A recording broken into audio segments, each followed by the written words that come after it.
So may I please, it is my honor to invite one of our greatest actors, one of our most provocative and disruptive thinkers, and one of our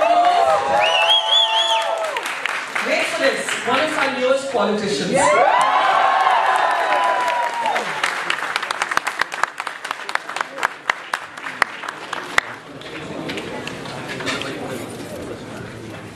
I usually cram up my lines and make it look extempore. That was when I was doing a different job. So here's this written, so I won't be looking up quite often, because I want this to be right, not my performance. Thank you, sir. Vanakkam. People of my larger global family, good day, good evening, and much more. I come from a global village called Tamil Nadu. Part of a cluster of villages called India. That's all we are. We can be nothing less or more, except in arrogance. Tamil Nadu is a state and has many things to be proud of, ranging from our rich heritage, culture, language, architecture, food, social justice, pioneers in the world trade, and many such remarkable achievements. However, all is not well now. More on that later. As I stand on this podium, I can boldly say I dare to have a vision. The new grade is being bold with a purpose.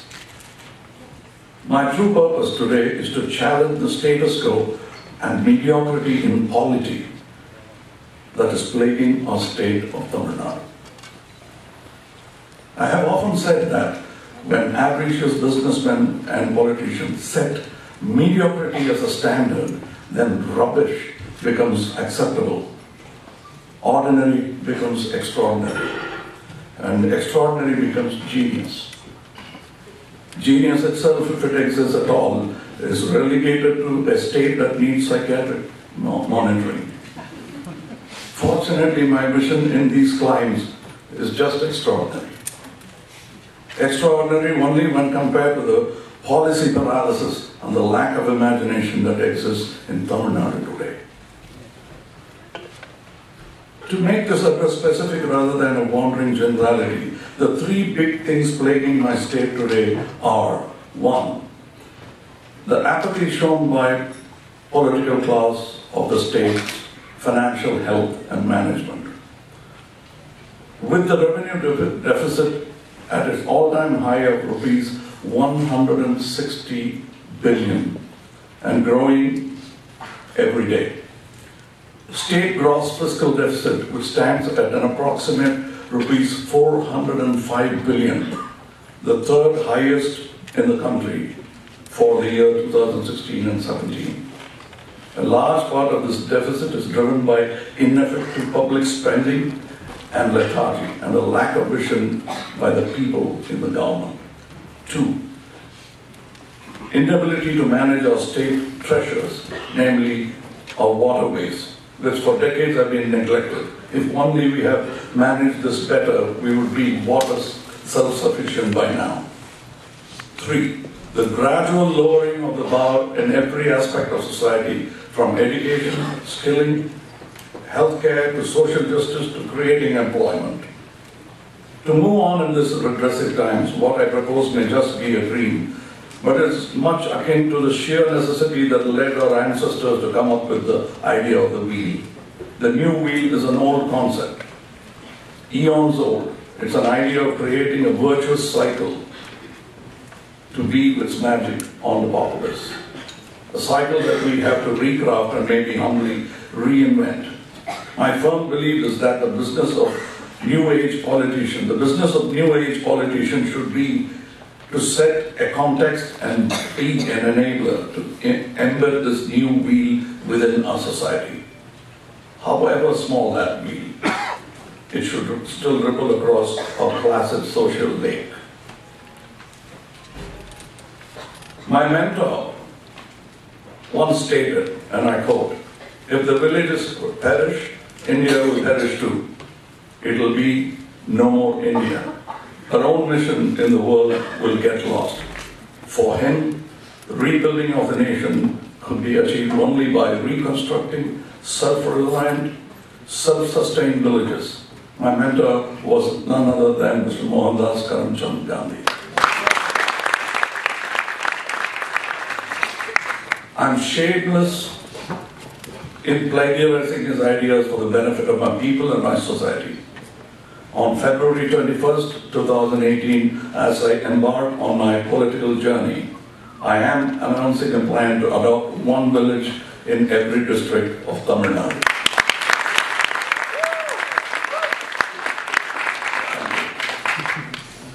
With the vision and aspiration for them to be the best village ever in India.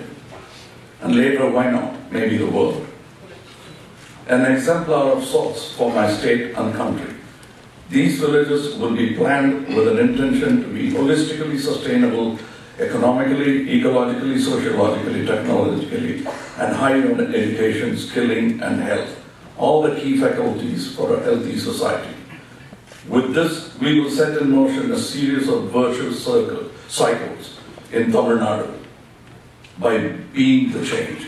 I truly believe that a strong Tamil Nadu augurs well for a strong India.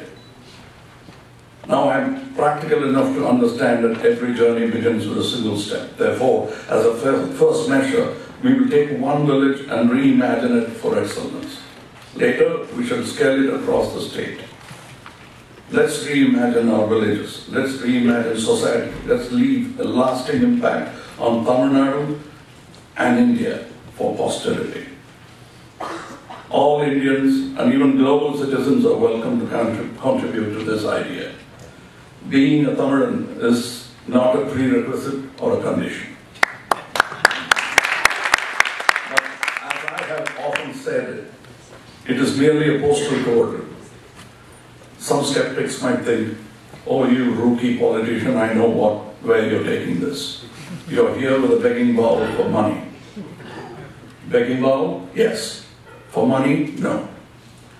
I seek something more valuable than your money, your ideas, your imagination, your intellect, to reimagine our villages.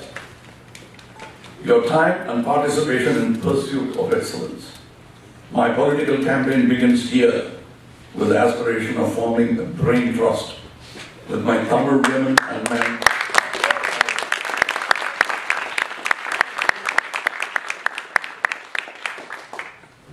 It's my firm belief that immediate action with good intent is better than theories of utopia and armchair politics. I have embarked on a journey towards electoral politics. I used to mimic the very intelligentsia that looked down with disdain at electoral politics, and later through learning and kind tutoring understood that politics need not be something below us. On the contrary, it should be a civic duty. A duty that we have neglected and hence are suffering its atrophying consequences. I'm fed up of complaining about governmental inaction. Demanding good governance is my right, and no government need take umbrage. This address here is only a preamble, a primer for the dialogue that I want to have with my people. I am actually rehearsing it with vibrant minds, hopefully kind critics and partners in attendance here. Help me help Tamil Nadu. I am just a medium, a tool offered for your use. Sharpen me, shape me to sculpt our little village. The time for lamenting is over. Everyone is in agreement that Tamil Nadu has touched its nadir. It's time to recraft the polity. I recently signed in a college guest register as politician.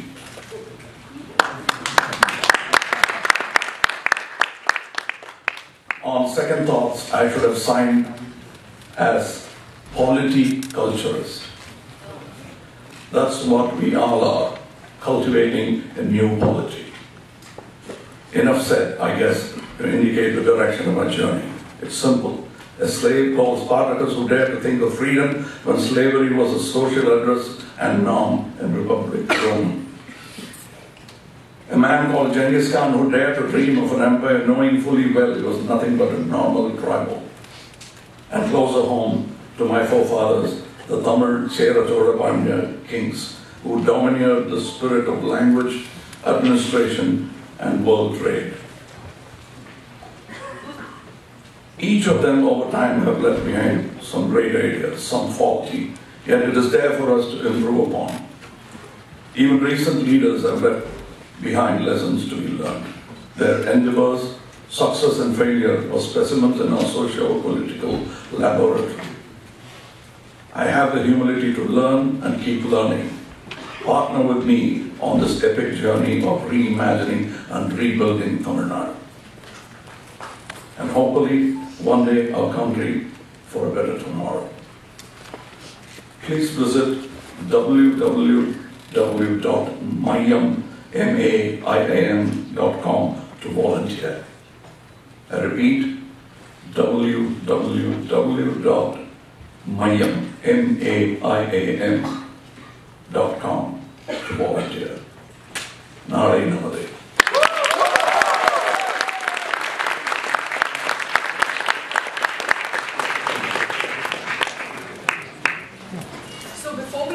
Start our conversation, let me ask you all a question. Are you all here to see and hear Kamal Haasan, the actor and artist, Kamal Haasan, the thinker and public intellectual, or Kamal Haasan, the politician? Chief Minister. So let me try and understand before anything else, why do you want to get into this? As someone who's fiercely independent, who's often taken positions that have been at the cost of more populist positions. You have often spoken your mind on censorship, on meat eating, on all kinds of issues, right? You have held up the power of the individual. Politics is not about the individual. Politics is a surrender of the individual mind. What makes you do it? I don't think I'll have to surrender my individual spirit for the sake of politics, not the way I want to do it. I can still be myself and hope they accept me as I am. But they must understand that I have a good intent to do something which has not been done in my state at least. Let me not talk for the whole world and country. I want them to understand I'm here with good intent. I think some almost do believe that. I believe it. That's the most important thing. And about not wanting to join politics, you're right. Yes, it was considered to be dirty. But it's the way you keep it that makes it dirty. And the responsibility is with you, not with the politician, as we often seem to think. The responsibility is with the voter? Absolutely. With the people? Yes. We should learn to say no. So we get the politicians we deserve? And that's what I think it is. Because once we take money for votes, then you can't complain when he does take money off your pocket.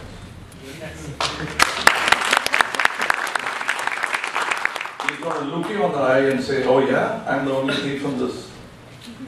Between the two of us, I'm the only thief and you're not, is what he's going to ask. What was that precise moment when you knew that you had to cross that space from being a public figure with opinions to electoral politics? Because the two are different. You can be deeply political. I think I'm a deeply political person without being in electoral politics. You were always deeply political. When did that crossover happen for you? It was a very, very slow, snail-paced movement. It took me 37 years. Can you share a bit of that? Yeah, because the moment I started this Narpaniyakam, what we call social service movement, I call it, that was done about 37 years back. That itself is a political move in the sense I wanted to do something for my people. And we were doing social service, and that I thought would change society a bit. But it was becoming more and more difficult doing even that. So there's a time when you realize that you spent 37 years with so many people. There are roughly about 10 lakh hardcore workers in this welfare association. That's a lot of man-hours and a lot of enthusiasm. All being dampened by political apathy. So something, if you want a change, if you want a great change, it has to be done through the government. And for which all my heroes, for example, Gandhiji or Mr. Ivera Periyar, as he's called, it must be Ivera Swami, who we call Periyar. They all did not go into electoral politics. And I thought I would follow their footsteps because they are my heroes. But then they lived in another time. What is it about this time that compels you to contest elections? You live in Delhi, so you don't know. I live in Delhi and I wish I had the courage to contest elections, but I don't. No. I think it takes a kind of courage to actually jump into that pond. Yes.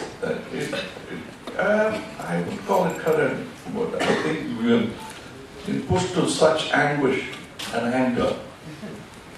Inaction would only lead to more anger. I thought it's not going to be healthy for the state or me. What makes you think you're going to be different from everything you've seen? And what is that difference? Well, I will not bring in the analogy of films here. I was different. No. They say that I did everything slightly differently from my peers in my film business. So that's no promise that I'll be different. But I want to be different. That's the promise that I have. I want to make a difference for my people. And it's possible. I'm not setting an unachievable goal.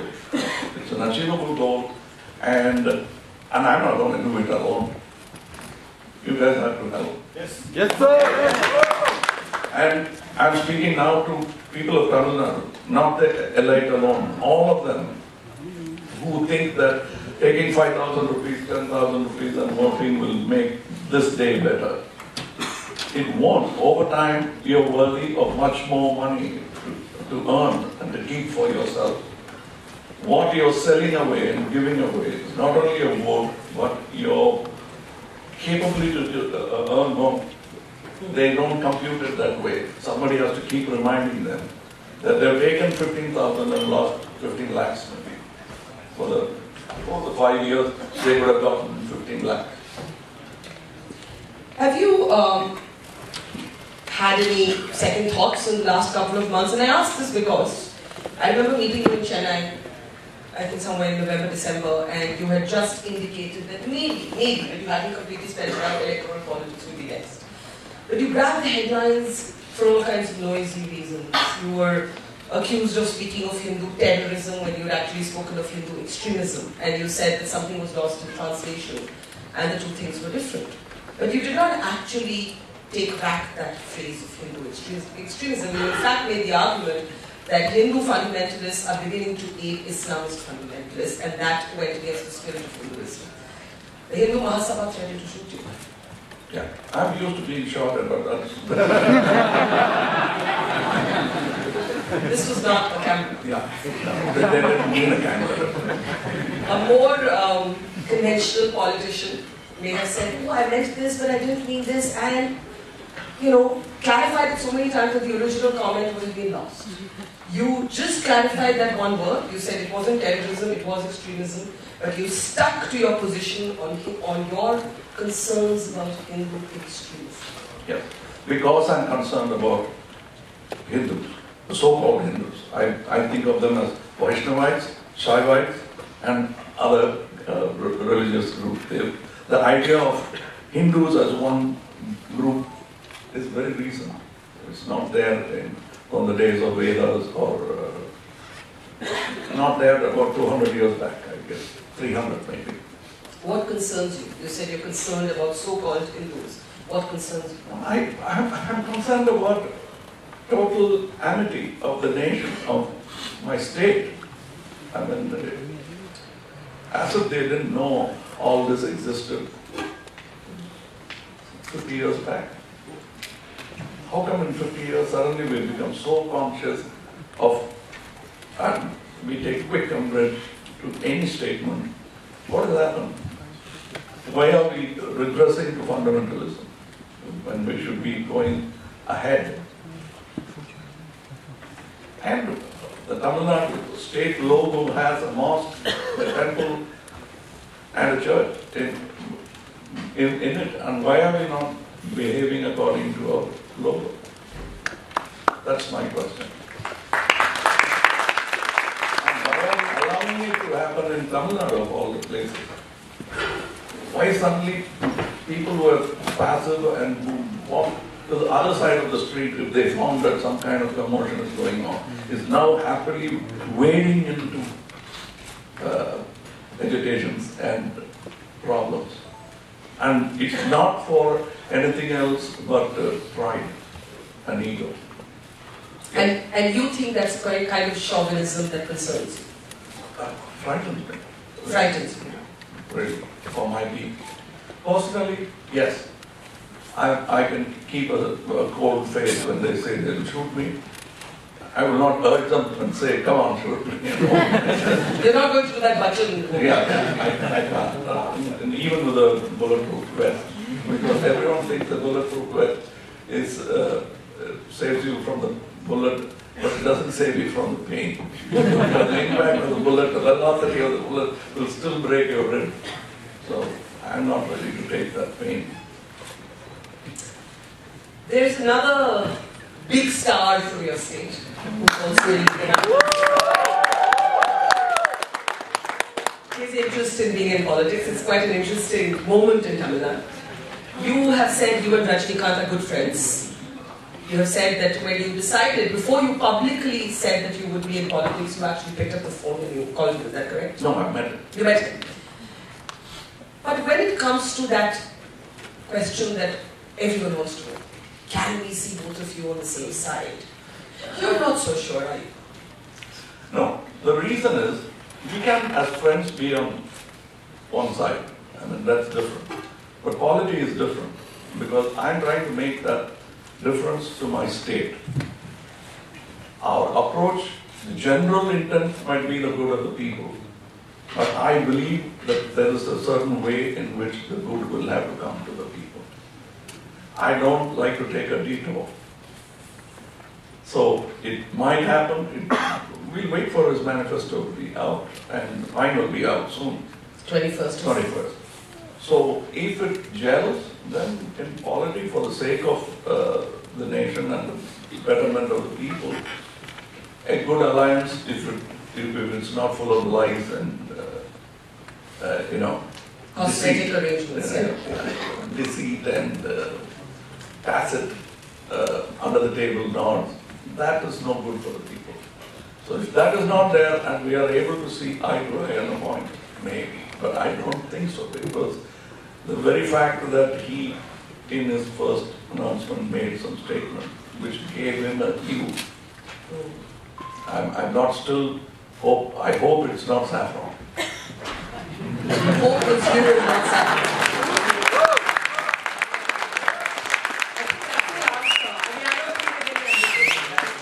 Basically, you're saying you think he leans right and you lean left. No, you don't have to lean on any side. I like to be both. That's why my site is called Mayam. Let me use different words. I remember you once told me that you self-describe yourself as a rationalist. That you're a rationalist, you tend to question a lot of inherited wisdom, and you don't believe in a certain kind of ritualism, especially when it maybe comes to religion. So culture is different, religion is different. And you see Mr. Rajinikanth as probably being not quite your school of thought on religion? Absolutely not. On? Religion and on his views. Religion, yeah. Yes, on religion. Yeah, definitely not. We are poles apart that way. And would that come in the way of a political agreement? Absolutely, I think so. Unless he has another take on how he wants to take it to the people. So I'm hearing you say an alliance with Rajinikanth is unlikely. I can. These are the conditions. As of now, you don't see it. I don't see it. If this is the route he's going to take, and if the hue that he's going to acquire is going to be saffron, then I can't see a clear understanding, unless there's some other explanation that he gives that convinces my rational mind. What is your hue? Have you set out to be a solitary player? Is there in the rainbow of political colors the color you like? No. Deep inside, this is the color. That optically speaking, reflect all colors. So that's what it is. So I'd like to be as versatile, but united into one ethos, one thing.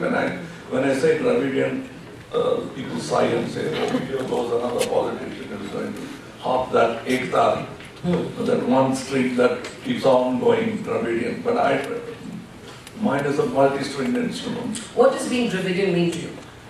It's pan-national. That's what I'm saying. Dravidian is, anthropologically speaking, everyone thinks it rests between two political parties in Tamil Nadu. I don't think so.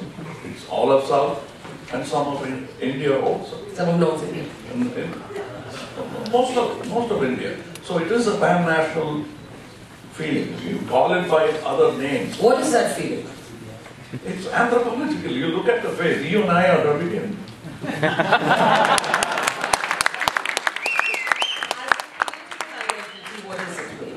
It could mean that you and I are the same. Itself is a political slogan. So let me break it down.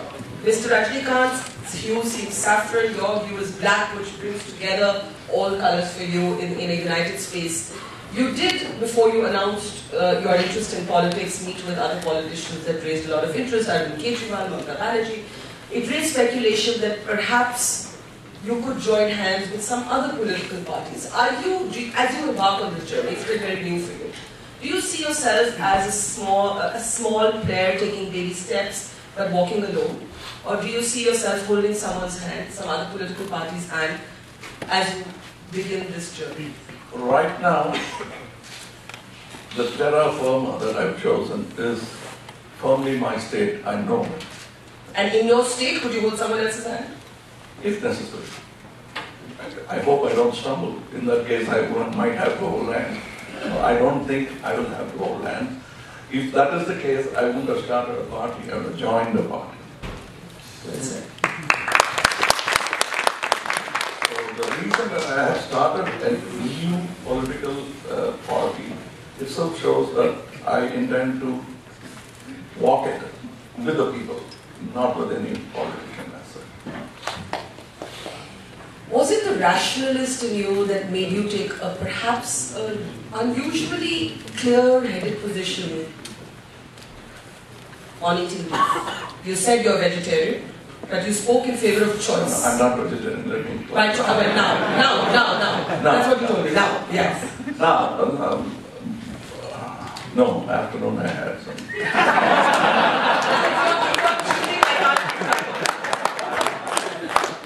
People told me that it's great to be a vegetarian, and I asked them why. They said that, how can you take life to improve yours?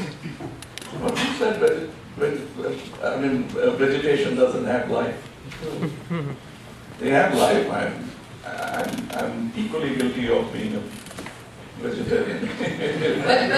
But what I'm saying is, these are things that you don't insist upon.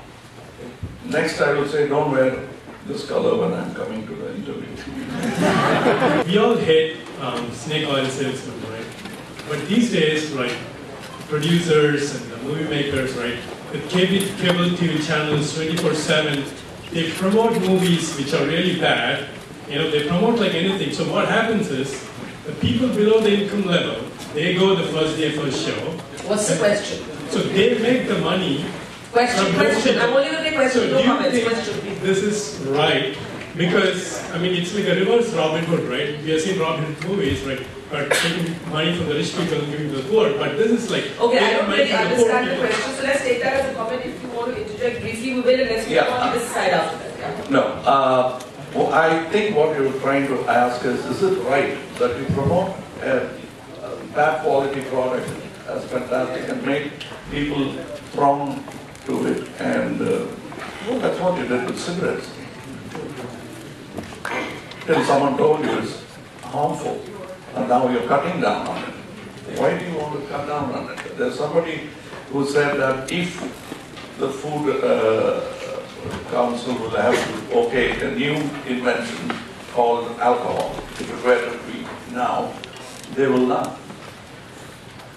Okay, let's move on. And promoting anything bad is bad enough. Could we please keep this to questions and possibly within the parameters of what we actually are talking about here this evening? Yes. Yes. Please. So as you told that your intention is good, so my question is that suppose there is no majority after the election, the next election when you participate, will you join the hand with Rajnikant? He just answered that at length. No. So your question was different. My question after the election. I'm on the pre-poll, you're on the post-poll. The reason I'm asking the question, because I'm not from Tamil Nadu. My girlfriend explained is like to explain the politics to me that they are like Lord Vishnu and Lord Shiva and we love both. And that's my question. Okay, let him answer now, please. I'm going to try and let him answer. Let him answer. And give you some Yeah, thank you for going ahead that far and even talking about polls. Well, if there's no majority, as you say, then it's the people's verdict. I don't have to somehow sit in a chair, but stand.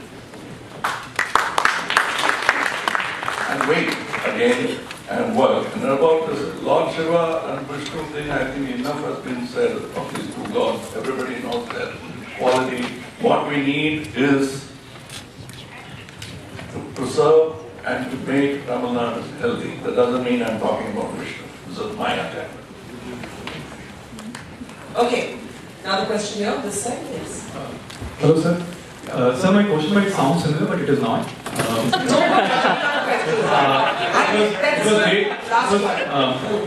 It was great to know that you identify yourself as a rationalist and the things that you shared. And you shared you would not embark on this journey alone, but you would work with people. And you talked about polity culture, not politics. And 5 years ago, when I did not care about the world beyond me, I heard similar thoughts from a gentleman in Delhi, Arvind Kejriwal, and I started to work for them as a volunteer for a bit. And in that period, I was working with an IT team, and I discovered that outfit at that time got donations, actual money, 10 rupees, 100 rupees, from every district in India. In a country as linguistically, culturally diverse as India, they got actual financial donation from 700 plus districts. What I felt good about that was I could see in a diverse country as ours, I could see a political force emerging of people to work together across all these divides. So why not join hands with forces that are not separate from Tamil Nadu, where good work can be done under the same umbrella? Okay. I'm not talking about Mr. Sir, I'm going to have to interject. Your questions cannot be that long because there's a whole line of people waiting to ask. Okay, let me come to that. Yes, Mr. Kejriwal came and met me in my party office, which was then not the party office, but now has become the party office. So he met me and he was kind enough to say that we are brothers by motto. You want an alliance, you got it. You don't want it, that's still okay. But if you want any advice from our experience, it's yours to take anytime you want. That was the kind and magnanimous offer given to me by Mr. Kejriwal. And I intend to take it, and I'm not only from Mr. Kejriwal, I'm going to take it from others. But the idea of forming an alliance It depends on what we believe in, what we want for the country. You cannot just go and shake hands just because the Gandhiji has a saying, do not walk with your dirty feet across my mind. So I don't want anyone walking with their dirty feet across my mind. I'm not implying that so-and-so has got a dirty feet, but I'll have to be careful. But can I just briefly push you on that? Because the Kejriwal example is actually a very relevant example to you. Because here were people who were professional, typically outside of politics, who decided to get into electoral politics, and perhaps somewhere along that journey discovered that the system operated in a certain way. And today, if there is one criticism of Arvind Kejriwal that is made, it is that you didn't remain as different from other parties as you said you would. Somewhere that system swallows you up. It needs to be I've been in a similar system where they say you don't defy a system as strong as the film industry. But you can. There are people defying Hollywood. They already defied it, giving the run for its money. They made all the decisions, but it's changing now. It can be done. And I believe that it can be done. Okay, question the second. Yes, when Justin Trudeau appointed half his cabinet as women in 2015, the reason he gave was because it's 2015. So, sir, it's 2018 now, and can I know, would you be working towards same kind of gender equity in your party when assigning tickets or party members, or when, if you win, giving seats, cabinet to women, and particularly Dalit women? Yes. For me, women are women. I don't believe in the Chaturvarna or the fifth Varna separately. They are all one. They are all my family. So there will be women too. For you to know, there are already 2 women signed it, and I can't name them now. Come on, name one then. No.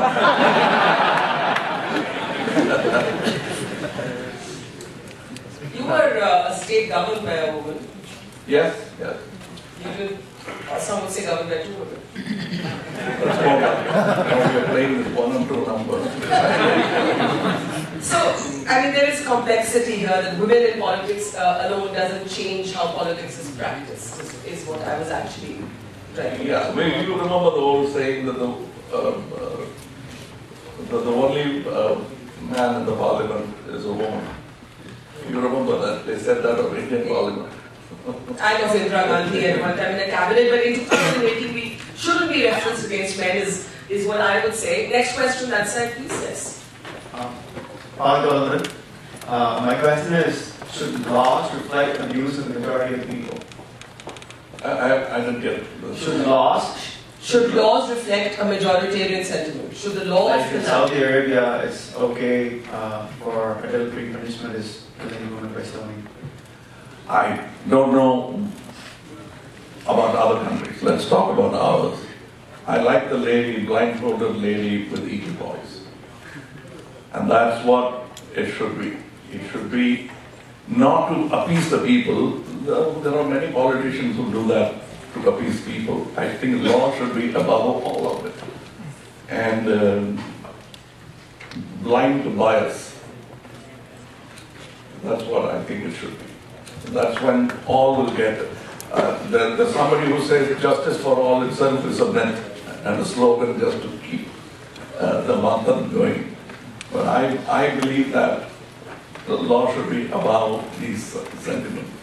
Otherwise, it won't make a great society. Okay, this side. Mr. Kamal Haasan, thanks first of all coming to Boston and Harvard. We really love to hear your thoughts here. My question is very straightforward. I'm not from Tamil Nadu, but last 50 years we have seen in Tamil Nadu all the big politicians are either coming from in movie industry or related to that, including you, right? And there's no second leadership happening there in Tamil Nadu from that time. Do you intend to change that in your party, or you will be the same as Ms. Jayalalitha was, that is one image party?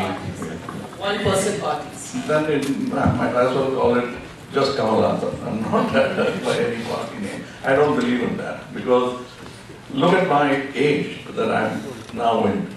If I'm starting a party to last another 20 years alone, then it's not a party.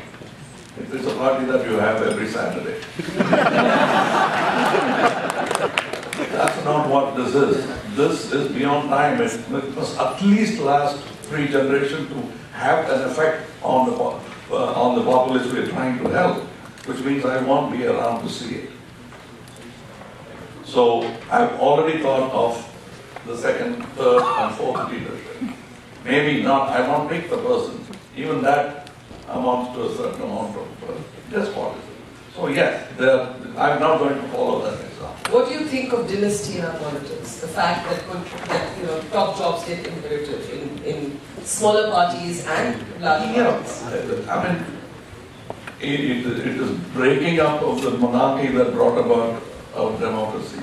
Why mix that back in here? I don't think that, I think that's calling yourself Tamilian, as I said, calling yourself Tamilian is only the address. That's not a qualification. So that in Tamil we say that Tamilan என்பது வந்து விலாசம், தகுதி அல்ல.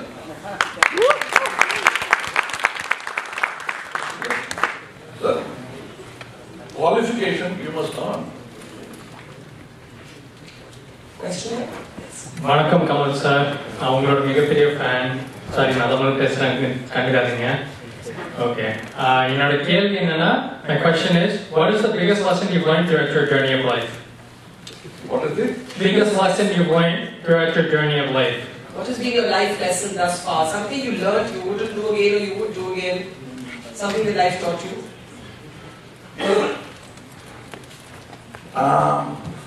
Well, I've learned one thing. It's been said, worded very well by Mr. Rajaji. Don't do anything that you're ashamed to admit in public.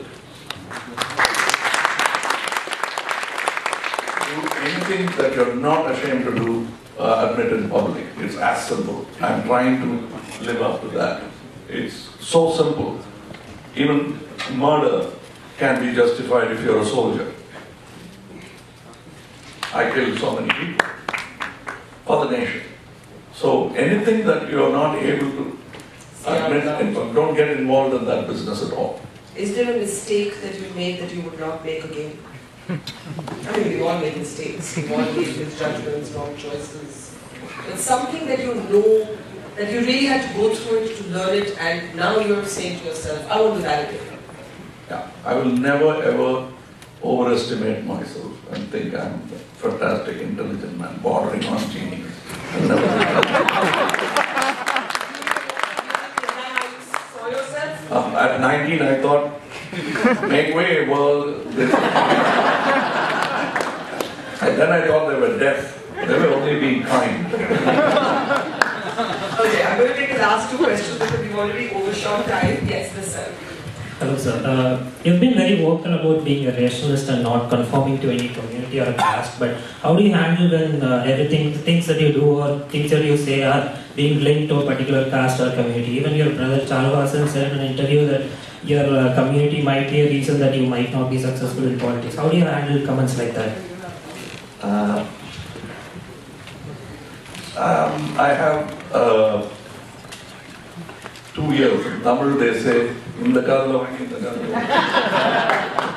say, listen through this ear and let it go out through the other ear. So I dumb down myself when they say things like that, because it's waste of breath, even if it's the elder brother, to argue a point which is well argued and clearly stated and is in the minds of the people.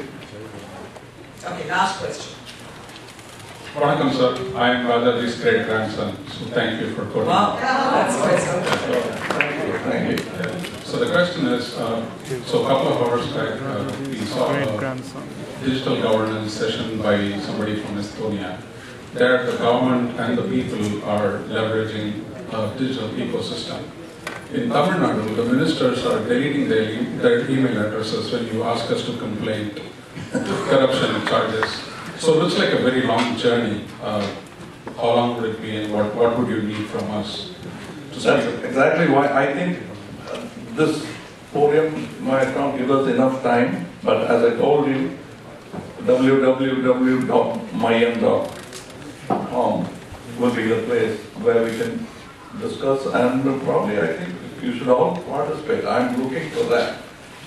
Money I can raise, I'm very confident, but these ideas you raise and give it to me, and I'll be happy to take it.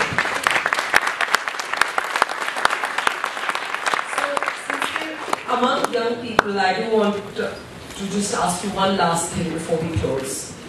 Is there a dream you had when you were the average age of this room that remains unfulfilled? Yes, I wanted to go back to college.